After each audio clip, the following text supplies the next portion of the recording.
नमस्कार दोस्तों, स्वागत है आप सभी का मेरे YouTube चैनल इंग्लिश है आसान पर। आज मैं आपके लिए लेके आया हूँ एक प्रैक्टिस एक्सरसाइज आर्टिकल्स के ऊपर, जिसे करने के बाद आप आर्टिकल्स के क्वेश्चन आसानी से कर सकते हैं, फिर चाहे वो एग्ज़ाम हो या कहीं और। तो चलिए बिना देरी किए वीडियो को शुरू करते हैं।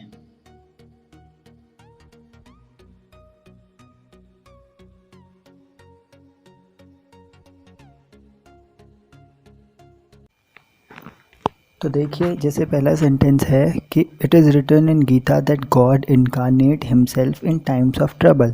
तो इसे 4 पार्ट में डिवाइड किया गया है, A B C D, और आपको इसमें से बताना है कि किधर पे किस पार्ट में इसके एरर है। तो देखिए, आपको पता है कि स्क्रिप्चर्स जो भी हमारे ग्रंथ होते हैं उन सब के आगे हमेशा द आता है। तो इसका सीधा सीधा आंसर आपको दिख रहा है कि बी पार्ट में इन द गीता होगा, क्योंकि गीता एक स्क्रिप्चर है। तो इसका जो ऑप्शन होगा या जिस पार्ट में एरर है वो पार्ट है इसका बी। अब देखते हैं, अगला है Himalaya lie to the north of India. अब देखिए, हिमालयाज जो इसमें लिख रखा है वो एक माउंटेन रेंज है, तो आपको पता है माउंटेन रेंज के आगे हमेशा द आता है। तो इसलिए सीधे सीधे सेकंड का ऑप्शन क्या होगा, ए, इसके आगे द यूज़ होगा। वैसे अगला है we do not know who invented a wheel. अब देखिए, इसमें क्या है कि व्हील जो है वो एक ऐसा इन्वेंशन है, हिस्टोरिकल इन्वेंशन है, या हिस्टोरिकल एक बहुत बड़ी उपलब्धि थी हमारे लिए। तो इसमें जो व्हील है उसके आगे अ ना आके उसके आगे द आएगा, तो इसका ऑप्शन होगा डी। फोर्थ है the more he reads the more he reads less he understands. तो इसमें जो है आपको पता है कि जितना कुछ करोगे उतना ही कुछ चीज़ होगी। तो देखिए, इसमें जो होगा उसका ऑप्शन होगा सी, कि यहाँ पे द लेस आएगा, कि the more he reads the less he understand, यानी जितना वो पढ़ता है उसे उतना ही कम समझ में आता है। अब अगला है he likes to read Hindu newspaper. अब देखिए, आप लोगों को पता है कि जो न्यूज़पेपर्स होते हैं उसके आगे हमेशा द आता है, तो इसका ऑप्शन होगा डी, इसके आगे क्या आएगा, द हिंदू न्यूज़पेपर। अब सिक्स्थ है Shimla pact between India and Pakistan was reached in 1973। अब देखिए, आपको मैंने बता रखा था रूल में कि जो पैक्ट होते हैं, जितनी भी क्या बोलते हैं संधियाँ होती हैं एक दूसरे देशों के बीच में या किसी भी स्टेट्स के बीच में, तो उन सब के आगे हमेशा द यूज़ होता है। तो सिक्स का ऑप्शन ए होगा, जिसमें शिमला पैक्ट के आगे द आएगा। सेवेंथ है by all standards he is a best soldier of our military school till date. अब इसमें देखिए, हमने क्या बताया है, एक सुपरलेटिव डिग्री का यूज़ किया गया है, और आपको पता है कि जब भी सुपरलेटिव, जैसे इसमें दिया गया है गुड बेटर बेस्ट, आपको पता है कि गुड की सुपरलेटिव डिग्री क्या होती है, बेस्ट होती है। तो हमेशा सुपरलेटिव डिग्री के आगे क्या आता है, द का यूज़ होता है। लेकिन यहाँ पर बी ऑप्शन में देखिए कि ही इज़ अ बेस्ट लिखा हुआ है, तो यहाँ पर अ ना होके यहाँ पर द होगा, तो इसका ऑप्शन क्या होगा, बी। अगला है joint Indo Iran commission will come out with new proposal. अब देखिए, जो ये जॉइंट इंडो ईरान कमीशन है, तो आपको मैंने रूल में बताया था कि कोई भी कमीशन होता है या कोई भी कॉन्फ्रेंस होती है तो उसके आगे हमेशा किसका यूज़ होता है, द का यूज़ होता है। तो एट्थ का ऑप्शन होगा ए, जिस पार्ट में एरर होगा, क्योंकि इस पार्ट में द यूज़ होगा जॉइंट इंडो ईरान कमीशन के आगे पे। नाइन्थ क्वेश्चन है Mississippi is the longest river of America, यानी जो मिसिसिपी है वो लॉन्गेस्ट रिवर है अमेरिका की। लेकिन आप लोगों को पता है कि जो भी रिवर्स होती हैं उन सब के आगे पे द यूज़ होता है, जैसे हमने गंगा एग्जाम्पल के बारे में पढ़ा था। तो मिसिसिपी भी उसी तरीके से एक रिवर है, तो मिसिसिपी के आगे द यूज़ होगा, और इसका ऑप्शन होगा ए। अगला है the man can not live by bread alone. अब देखिए, द मैन, यहाँ पर हमने क्या बोला कि the man can not live by bread alone, तो इसका ऑप्शन होगा ए। क्यों होगा, क्योंकि द मैन हमने बोला कि एक आदमी रोटी के बिना नहीं रह सकता, तो केवल एक ही आदमी थोड़ा ना रह सकता है, मतलब नहीं रह सकता है, और बाकी सारे जितने भी ह्यूमन बीइंग्स हैं वो ब्रेड के बिना या रोटी के बिना नहीं रह सकते हैं। तो इसका जो ऑप्शन होगा ए होगा। क्यों, उसमें हम लोग का रीज़न ये होगा कि रिमूव द, क्योंकि अगर हम वहाँ पे सिंपली मैन बोलेंगे तो मैन से ही हमें पता लग जाएगा कि सारे मैन काइंड की बात हो रही है वहाँ पर। अब अगला है on my request Gaurav introduce me to his friend Kamal who is singer and a scientist. अब देखिए इस वाले में हमने पढ़ा था कि जितने सब्जेक्ट होंगे उतनी ही जगह पे हमको किसका यूज़ करना पड़ेगा, आर्टिकल का यूज़ करना पड़ेगा। तो यहाँ पर देखिए इसका ऑप्शन होगा सी, क्योंकि अपने दोस्त के बारे में उसने बता रखा है कि who is singer and a scientist, तो यहाँ पर सिंगर के आगे द यूज़ होगा, तो इसका जो ऑप्शन होगा वो होगा सी। अब अगला 12th है कि Sikh want to join the army. अब आपको पता है कि जितने भी रिलीजन्स होते हैं, जितने भी धर्म होते हैं, उन सबका जब भी हम लिखते हैं उन्हें तो उसके आगे हमेशा द का यूज़ करते हैं, द आर्टिकल का यूज़ करते हैं। तो इसका ऑप्शन होगा ए, क्योंकि सिख के आगे यहाँ पर द यूज़ होगा।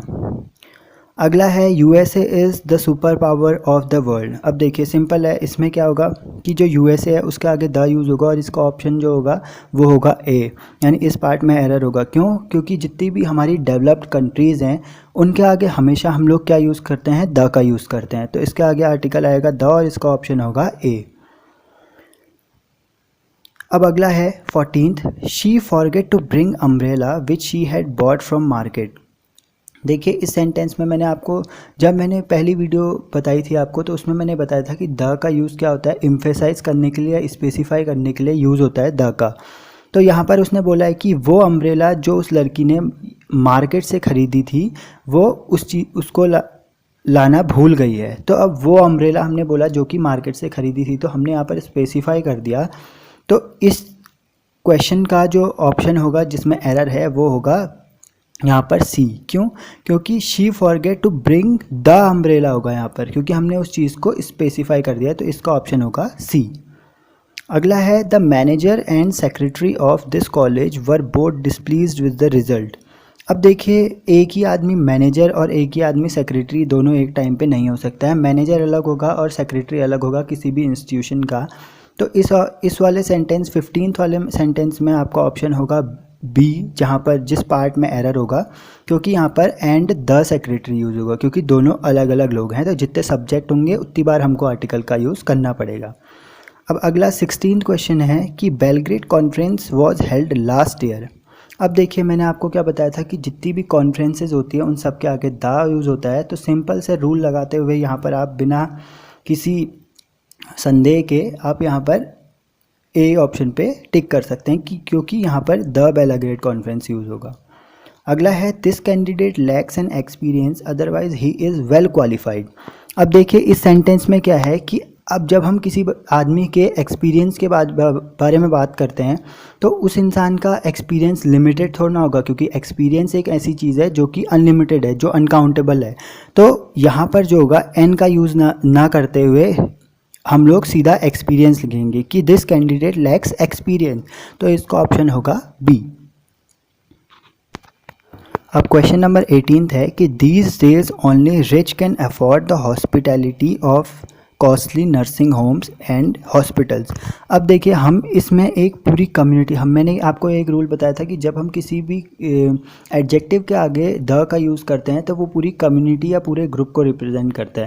तो यहाँ पर हम लोग केवल एक ही आदमी के बारे में बात नहीं कर रहे हैं, हमने पूरी कम्युनिटी के बारे में बात करी है कि पूरे रिच कम्युनिटी जो है वो ही केवल हॉस्पिटल्स का चार्ज आजकल अफोर्ड कर सकते हैं। तो इस ऑप्शन में, इस क्वेश्चन में जो जिस पार्ट में एरर होगा वो इसका पार्ट होगा ए, क्योंकि यहाँ पर रिच के आगे द का यूज़ होगा। अब अगला क्वेश्चन है both the civilians and army man join the first world war, या नो एरर।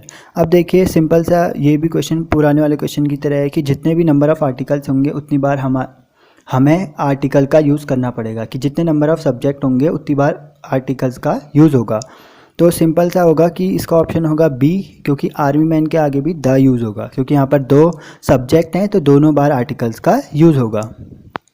अगला क्वेश्चन है if you have faith in Almighty everything will turn out to be all right. अब देखिए जब भी हम किसी पर्टिकुलर भगवान की बात करते हैं, तो मतलब एक भगवान के बारे में बात करेंगे, किसी पर्टिकुलर या स्पेसिफिक भगवान के बारे में बात करेंगे, तो इस क्वेश्चन का ऑप्शन जो होगा जिसमें एरर होगा वो होगा पार्ट बी, क्योंकि इसमें अलमाइटी के आगे पे द का यूज़ होगा। अब अगला जो क्वेश्चन है वो है question number 21, Prince Charles is a heir to the throne of Britain, या नो एरर। अब इस क्वेश्चन का ऑप्शन जो होगा वो होगा ए, जिस पार्ट में एरर है वो है ए पार्ट। क्यों? क्योंकि यहाँ पर अ आयर नहीं होगा, एन आयर होगा, क्योंकि मैंने आपको बताया था रूल में कि कुछ वर्ड्स ऐसे होते हैं जिनके पहले अल्फ़ाबेट से हमें मतलब वो होता तो कॉन्सोनेंट या वॉवल है, लेकिन हमें साउंड वॉवल की आती है। तो उस टाइम पे जो वो वर्ड होता है उसका आगे हम अ का यूज़ ना करते हुए एन का यूज़ करते हैं, तो इसका ऑप्शन होगा ए। अब क्वेश्चन नंबर 22 है, Surdas is often called Milton of India. तो सिंपल सा है, इसको तो हमें पढ़ के ही पता लग गया कि इसका ऑप्शन जो होगा वो इनकरेक्ट जो होगा वो ए होगा। क्यों?